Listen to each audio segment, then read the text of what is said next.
alternating. But if the electricity is alternating and it is traveling through a very long distance, you understand, there will be a conduction deficit and there will be atmospheric situational pressures, and that way I get deviated, finally I too get destroyed. Am I clear with you? Now what the yogis have decided is, no, let me not alternate continuously, let me keep myself in a static state where I still my polarity, positive and negative, for some time. Once I do that, slowly the inner cosmic consciousness within me, the electricity charge within me, gets discharged into the existing universe. Battery, say full charged battery, if I keep it idle for some 3-4 months, or if I open to the atmosphere and I keep it idle, if you see, it naturally gets discharged. All of you understand this principle? Same way, yogis, Mahamuni, what they did is, they neither moved their heart, neither they moved their mind, and they kept it still. One day this consciousness escaped into the universal cosmic consciousness. And once it escaped into the cosmic consciousness, it again entered back into the same loop. But if it is alternating with positive and negative, it has to have a specific discharge through heat, through sound. That is the reason why electricity alternating has sound. Electricity alternating has heat. Electricity static does not have heat. You understanding? Battery को charge करते समय battery गर्म हो जाएगी, normal time में battery गर्म नहीं रहती है. मेरा उद्देश्य कुछ समझ में आ रहा है? ऑल्टरनेटिंग चीजों में गर्मी पैदा हो जाती है, क्योंकि there is the heat is a mechanism of loss of current. Current can not be destroyed, so current can be converted into heat और sound. Am I clear with you? So alternating current gives sound, alternating current gives heat. Now these are again two other outsources of our effects of alternating current. That is the reason why we have sukha and dukkha as two alternating things. Either you can be sukha or either you can be dukkha. But unfortunately, in that also there is polarity. And you are morphically trained to have a negative polarity, because from your childhood you have seen your mother worrying. So your subconscious mind decides this is how we have to worry. If we don't worry, it doesn't happen that way. You have seen your father behaving in certain fashion, and if you have observed, you will behave the same fashion. You hate, for example, I hate my father, I hate my mother, ऐसा बोलने वाले लोग आपको दुनिया में दिख जाएंगे.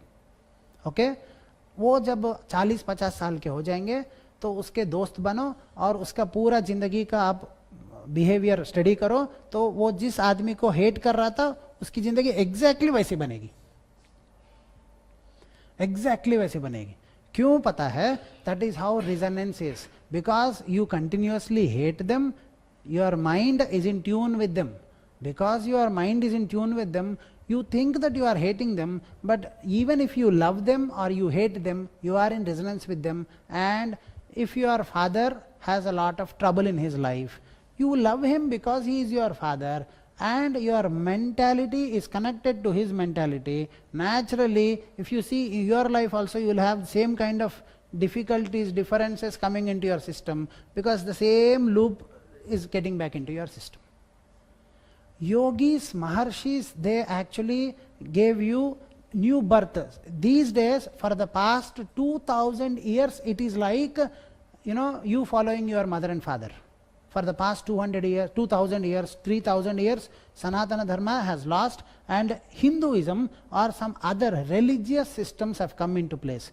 In the Sanatana Dharma, what they used to do, they used to produce a child. Before producing the child, they used to do yajna, and they used to decide this child for the benefit of mankind. I want such a child, and my consciousness has evoluted. We don't, in our current life, we marry for husband to rule or dominate the wife and take the wife, husband and the children in a specific direction. In Sanatana Dharma, if you are understanding, if you want a true happiness, the truth is, husband and wife, they realize, I have come from a different culture, you have come from a different culture, our mindsets are different. I am not marrying a girl, I am marrying a mindset. I am not marrying a boy, I am marrying a mindset. Every mindset has its own limitations. So, why not two different mindsets of two different cultures come together and create a new culture, which is neither influenced by the family, father, bride or groom side, which is unique. It also might have problems. So, now this unique culture that they have developed will produce a child. And that child, you understand, will go to a different guru and do Gayatri at the age of 8, from the age of 8, and by the age of 16, he will cut short the negative shortfalls of the new culture that this father and mother has created.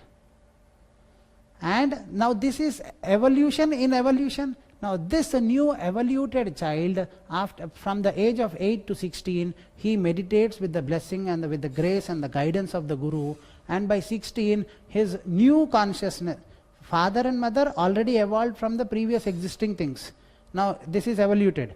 In this also there are shortfalls. So I produce a child and I send it to the Gurukula, where from 8 to 16 he does Gayatri sadhana to remove this evolutionary shortfalls.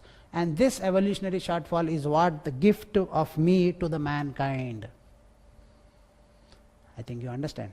Now that person at the age of 16 finds another age of 8 girl, and they do not marry. They actually in Sanatana Dharma initiate each other and get, by the time she is 16, this guy will be, you understand, 25 change. Then there is a mental frequency match. From the age of 8, you raise the girl to a specific frequency. You understand? As a daughter, then become husband. First daughter, the girl is your daughter, and then your wife, and then your mother at the age. That is the reason why in our Rigveda, in our marriage mantras, they say, I will treat you like a mother. In Dharma we should have children with the wife. But after the children grows big, oh my dear wife, please treat me as a son, and please make me your 11th son, and ensure that I grow properly.